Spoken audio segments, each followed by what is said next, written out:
Hello friends, বলো তো বন্ধুরা, এটা আমি কি মাখছি? এটা হলো কচু পাতা।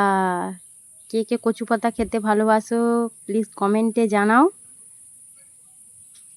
এই কচু পাতা ভাতে আগে আমি খেতাম না, বাট এখন খাই অল্প। এই কচু পাতা ভাতেতে দিয়েছি চিংড়ি মাছ,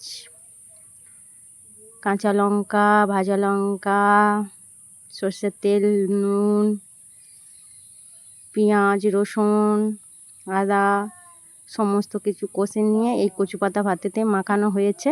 দেখো কি সুন্দর লাগছে না দেখতে?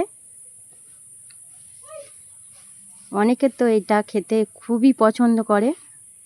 কার কার এটা খেতে খুব বেস্ট লাগে প্লিজ কমেন্টে জানাও। দেখো আমার কচু পাতা ভাতে মাখানো রেডি হয়ে গেছে। আজ এই পর্যন্ত, টাটা, বাই বাই।